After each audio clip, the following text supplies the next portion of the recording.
And got a very special guest who's joining us right now, Ringside All-Star, who you can hear right here in the airwaves at 990 AM, also on the web at WGSO.com, your mobile device as well, or on BAYOUBUZZ.com on our Google Hangout. Steve Sabludowsky joining us right here. And Steve, good morning. How goes it?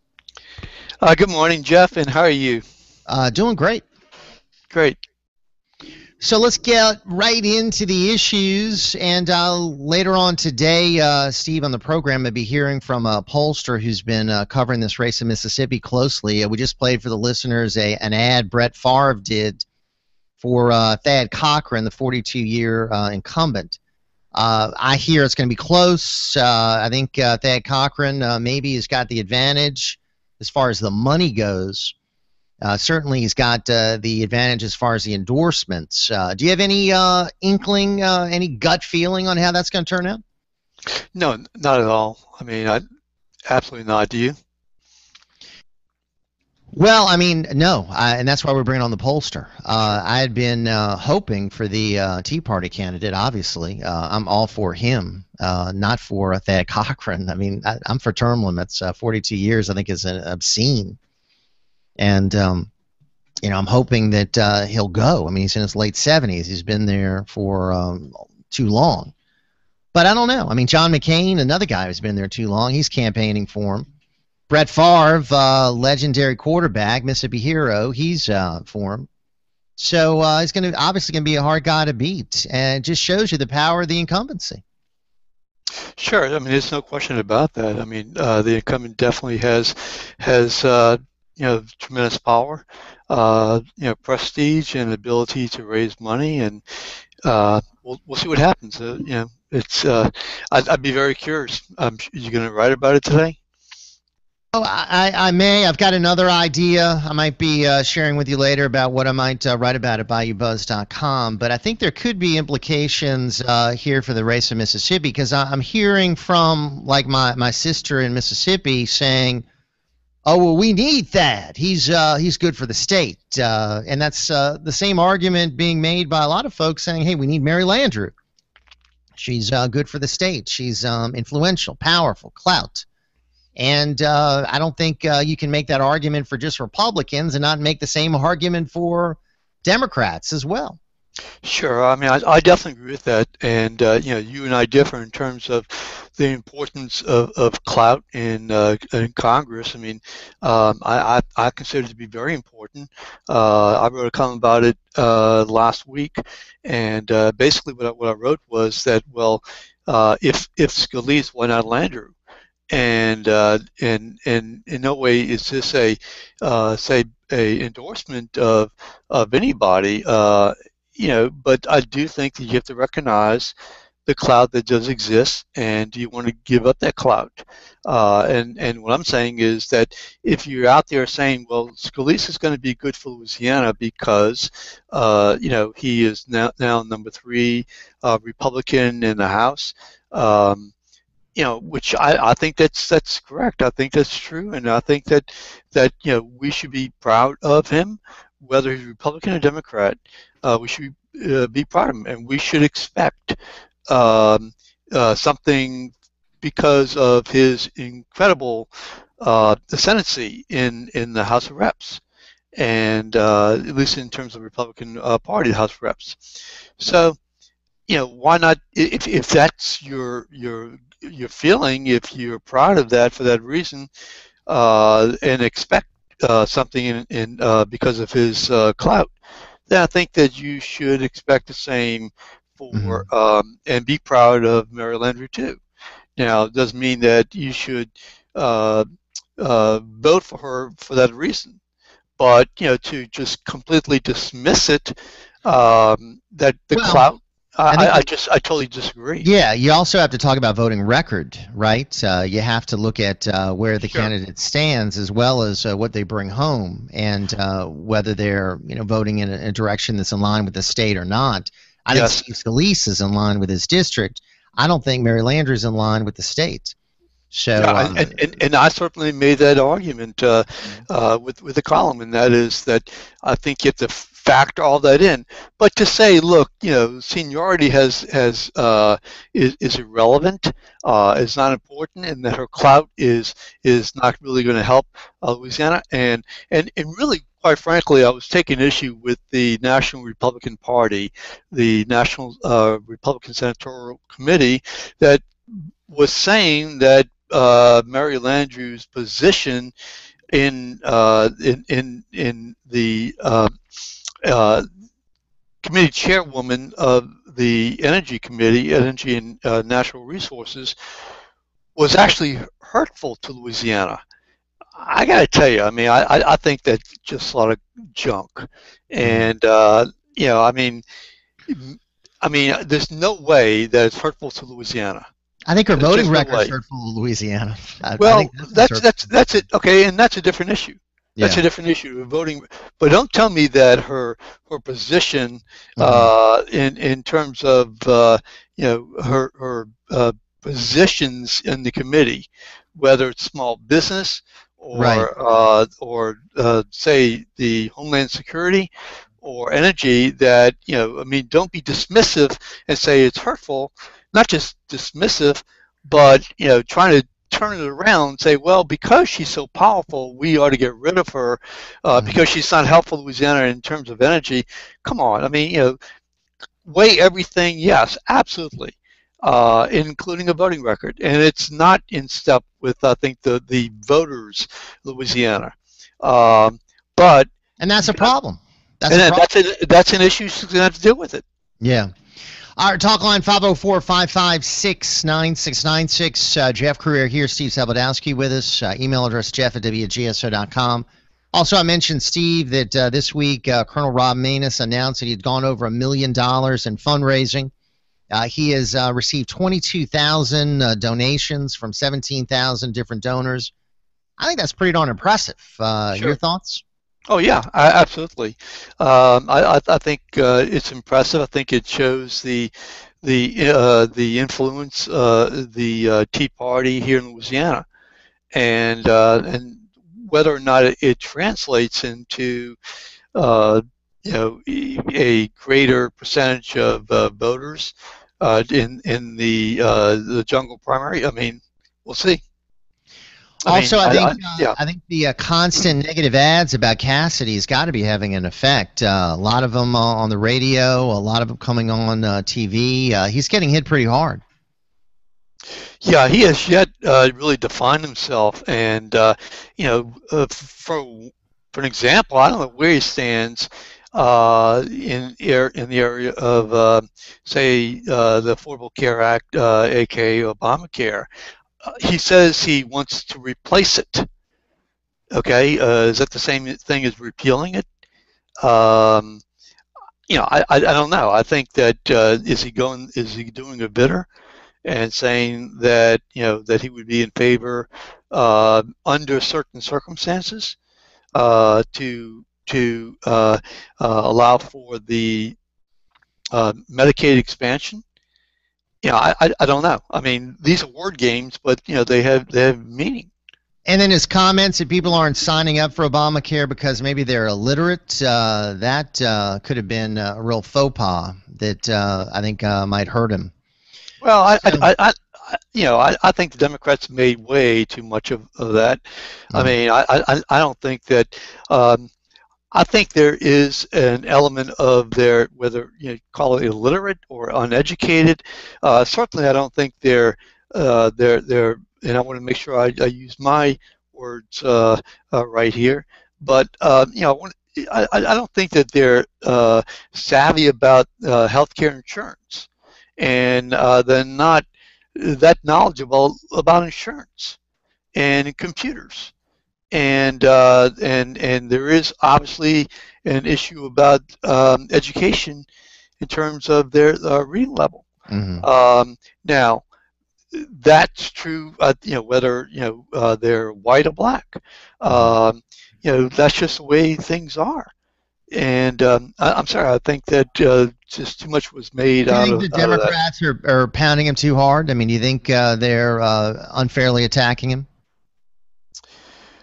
No, not any more than say Landry's being unfairly attacked. No, I don't think they're unfairly attacking him.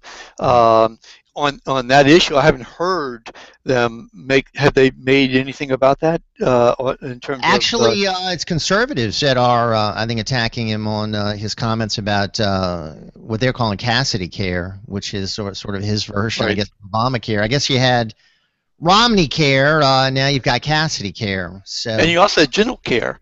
right. I mean, from what I understand, General was in favor of the Mhm. expansion of Medicaid in Louisiana, and actually at an amount where Louisiana would receive or have to pay out more per year. Now, And yeah, so let me yeah, ask you I this. mean, these again, Obamacare, was what the Heritage Foundation was in favor of it. Gingrich was in favor. The Republicans were in Mhm. favor of it, and so the fact that Well, not Obama, all Republicans, Steve. I mean, a lot of Republicans battled against Hillary care and stayed sure. consistently opposed to it. I mean, yeah, some did support a version of it, but a lot didn't. Let me ask you this about, you mentioned Governor Jindal. Do we know if he's in the state today? When he's in Louisiana, I'm not sure he's in Louisiana. So the answer is I don't know. I don't know Okay. where he is. So we don't know if he's actually governor today or whether Jay Darden is governor. Because whenever he's out of the state, Jay Darden is governor, correct? That's my understanding. Okay. I mean, now, obviously, the general people, I think that he addressed that, and they said, well, with today's technology, I mean, he's Mhm. actually, General actually is he's still the governor, Mhm. and I recall reading something that Jim Brown had written once, and that is Mhm. in terms of having to actually sign legislation, Mhm. the person has got to be in Louisiana. The governor has got to be in Louisiana. Whether or not any of that change, if there's legislation to the, because of new technology, et cetera, I don't know. But, it doesn't surprise me if he's elsewhere, especially now that the session, for all intents and purpose, is over. Right. Um, Well, so the reason I ask is that, of course, with the presidential race coming up, we're going to have more and more incidents where he's going to be outside of the state. And I just think he would do us all a favor by resigning and actually devoting his full efforts to the presidential race without really the sideline of being governor, without the hobby of being governor still tugging at him. He could have just sort of no qualms about where he goes or what he does, full-time presidential candidate, and travel nonstop across the country, not have to come back here for ribbon cuttings or whatever. I sure. think that would be doing us all a favor. Your thoughts? Well, I mean, I totally agree. I mean, I certainly agree. I mean, I back in 2007, when he ran for governor at the time, if I recall correctly, I was about the only person who was, say, writing, the only media person I know of, they questioned anything anything about Jindal. The media, certainly just gave him a pass. And one of the things I wrote then was, wait a minute, this guy has only made, I think, 3 or 4 votes in Congress for the year. Even some dead people made more votes, than he did. Right. And I mean, not like he was running against, I mean, honestly, there wasn't anybody really running against him at the time. Yet, I mean, he was not there up there. Yet he was getting paid for it. So I have some real questions as to whether it's Mary Landrieu or David Vitter or anybody running for an office, especially if it's a different office. Right. You know, And I hate that. I hate when they use one position to run for something else, and they don't finish the term that they run for, and they're already running for the next position. By the way, I was writing columns back then too, critical of sure. Governor Jindal. I was off of his bandwagon a long time before that race. Hang on, Steve. We'll come back and open up our phone lines, 504-556-9696. Steve Sabludowsky with us, Jeff Crouere here. It's ringside to be at GSO 990 AM and WGSO.com. At Helm Paint, we eat, sleep, and play paint. Okay, maybe we don't eat paint, but you know what I mean. When it comes to a quality paint and primer in one, the only one you need is Helm Cover One. Ask about free delivery. Helm Paint and Benjamin Moore, your New Orleans paint store. Helm Paint and Supply. The second oldest pizza joint in New Orleans just happens to be one of its best. New York Pizza on Magazine steps off Napoleon. New York Pizza is an all-fresh taste of the Big Apple. Choose from 17 different ingredients on fresh, made-from-scratch, handmade dough. New York Pizza. Mr. Ed's Seafood and Italian Restaurant, serving the best fried chicken in town. Fresh Louisiana seafood as well as delicious Italian dishes. Try our daily chef specials or an overstuffed po' boy. Open Monday through Saturday from 11 a.m. till 9 p.m. with 2 locations to serve you. In Bucktown at 1001 Live Oak between Bonneville and Lake Avenue, or in Kenner at 910 West Esplanade at Chateau Boulevard. Let Mr. Ed's cater your next event. Mr. Ed's Seafood and Italian Restaurant. 2 great locations, 1 great menu. Don't forget, now open, Cheeseburger Eddie's. Join me, Mitch Gibbs, on WGSO Radio 990 AM every Tuesday at 8 p.m. in the Mitch Zone, sponsored by Entergy for the best in lighting service. Hi, all you outdoorsmen. Join me, J.C. Smith. And me, Tim Z. For the Bayou Sportsman Show, Thursday nights at 7 p.m. here on WGSO 990 AM and at WGSO.com. This is William Wallace. Join me Tuesday nights at 7 p.m. here on WGSO 990 AM for my town hall. Hear what I have to say and let your voice be heard. Jobs may change, but your retirement dreams don't have to. Roll over your retirement accounts from former employers into an Ameriprise IRA to help make your retirement dreams a reality. Call Ralph Leopold today at 504-322-2975. That's 504-322-2975. Office is located at Suite 1620 in the Galleria, Metairie, Louisiana. Ameriprise Financial Services, Incorporated. Member FINRA and SIPC. Ameriprise cannot guarantee future financial results. Ringside Politics with a Punch and Jeff Crouere are on the air now. Whether you're defending a sacred cow, beating a dead horse, or shooting the bull, bring your chickens home to roost now by calling Jeff Crouere at 556-9696. All right. We're busy this morning. Coming up in the 10 o'clock hour, we're going to be delving into this race in Mississippi. Got an official with the Tea Party News Network joining us, and also a pollster who's been following that race closely. And we'll try to get you some good information about what's going on. Steve Sabludowsky with us at BayouBuzz.com, talking about a wide range of issues. Come join us, 504-556-9696. And, Steve, you ready to take some calls? Sure, please. All right, let's go to our friend Rick in Metairie. All right, Rick, good morning. Good morning, sir. Good morning, Steve. This goes out to Steve, really. Louisianians, we're not illiterate because we didn't sign up for Obamacare. We're literate. That's why we didn't sign up for it. And it don't take a rocket scientist to figure out, don't piss down my back and tell me it's raining. You know what I'm saying there?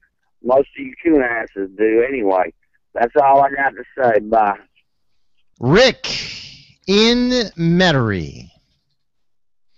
504-556-9696 to join us. Email address Jeff at WGSO.com. Jeff at WGSO.com.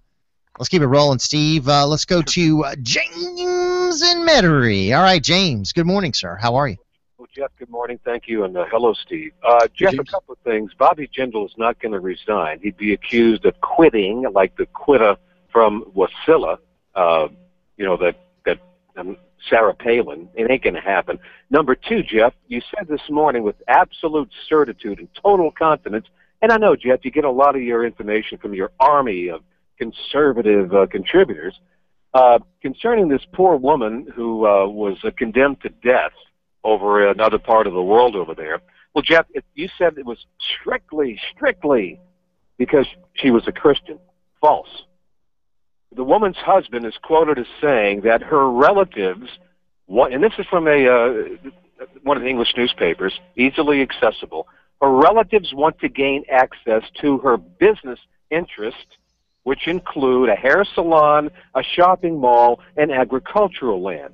Jeff, the woman's brother is a deviant criminal. He wants her dead so he can gain control of her assets. So it's partly religion and it's partly good old human greed. So all the reports about her Christianity as being the reason she's in prison, you think it's only partially the case? Absolutely. It's easily verifiable, Jeff. Okay. Easily verifiable. The woman's brother is a criminal who wants her dead so he can get. Well, the brother's a jerk. Fine, he's a criminal, but it still doesn't take away that one of the reasons she's in jail is because of her faith, right? Jeff, you said it was only. It is a big time factor. Her religion is but there's also this other stuff that's going on over there, Jeff. Okay, that doesn't take away from the barbarity of the fact she's behind bars, right? I understand that, but you can't describe it as being only. Okay, well, I didn't learn about the brother until I saw a news report about it this morning. That had never been on all the other information that I had seen previously about it. Because you get a lot of your information from your army of conservative. Okay, yeah, CNN is where I was reading about it, but go ahead. Steve, you're a man who's in the media. You own some media property. You're a media observer. Very, very sad what's happened to this program over the past couple of weeks because of audience demand, because so-called NBC News was viewed as, quote, liberal or too liberal.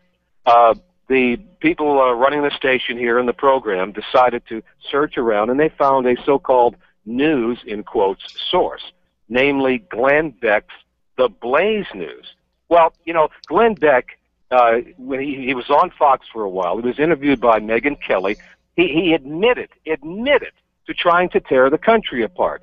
Quote, I think I played a role, unfortunately, in helping to tear the country apart. The man is divisive. The man is an entertainer. Just recently, he talked about if Hillary Clinton became president, she'd be having sex with a woman in the White House or on the White House desk. Now, I'm sorry. The guy at the top sets the tone. This is not news. Steve, they don't want information. They want confirmation of their conservative viewpoints. It's like going into Golden Corral, and instead of going, to the entrees and whatnot, they immediately go. James, we've had on this station CNN and NBC for years, right, James, years. How many complaints? And you're apoplectic now because we've had a few weeks of a more conservative news source. I mean, I find that sort of fascinating. How many complaints have you had? You even admit you've had complaints that it's too liberal, correct? Oh, I've had hundreds of complaints, hundreds. What is liberal news? They don't talk about abortion and gay marriage? Is that what? Well, I mean, James, you know that CNN and NBC are liberal news sources. Come on. Jeff, okay. Now, you've got a guy coming on from, quote, Tea Party News. My point is this. Because of the technology, and Steve knows about this. It's a woman, actually, from Tea Party News, but go ahead. Okay. The technology is made available. It's now easy. The barriers to entry are down because of the technology available. People can pick and choose their news. This ain't news, man. This is conservative propaganda. Jeff, the woman this morning talked about how she loved hearing the Blaze News. The other day, she was talking about having her leg tickled. Jeff, these people want their ears tickled. They don't want to hear the other side. They only want to hear the right side or the conservative side. And I think it's wrong, okay? I think it's bad for America when we're so segmented. Well, I never heard your complaints about the liberal news sources of CNN and NBC, and that's a shame because actually, they've been, I think, very harmful to this nation. This news source has been on a few weeks now with us. We've had years of the other liberal news. Give it some time. I think it is a source that is, I think, better. But obviously, I think you're going to be opposed to it because it's not liberal. Steve, I don't know where to go from all of his complaints about the news, but let me just ask you this. As far as this Tea Party individual is going to be coming on, talking about the race in Mississippi, obviously it's a big deal to them. I think they're staking a lot in Mississippi. If they lose that race to an establishment candidate, I think that's bad news for Rob Maness. I think it's bad news for all the folks who are challenging the incumbent establishment candidates across the country. I think it could have implications. Well, I think that each district and state, or say entities of their own. So I don't necessarily play or at least pay that much attention to, well, if somebody wins here, then it opens the door, elsewhere. Yeah, I think that's to some extent that's true, but I don't think that like the Eric Cantor race. You don't think that had implications nationally? I think that from what I can gather, from what I've read and have seen, that that yes, it does have implications, but it's more about Cantor than about say the Tea Party, and so I think it's a wake-up call. I think that incumbents should recognize that they can't take anything for granted, and but doesn't mean that say incumbents are going to fall like dominoes, in the upcoming months. I don't think it necessarily means that at all. Not at all. I think again, I think you can't take. I don't think anybody can take anything serious at this point in time. Again, Obama is at a record low. Democratic Party is, and Republicans or even lower than that. So what does that mean? It depends upon each particular race, I believe. All right, Steve Sabludowsky, Jeff Crouere, hang on. It's coming up to the end of the hour. We've got to go to a news update. It's 10 o'clock right here on WGSO. This is Michael Savage. Join me in the Savage Nation weeknights 9 p.m. to midnight right here on 990 AM WGSO in New Orleans.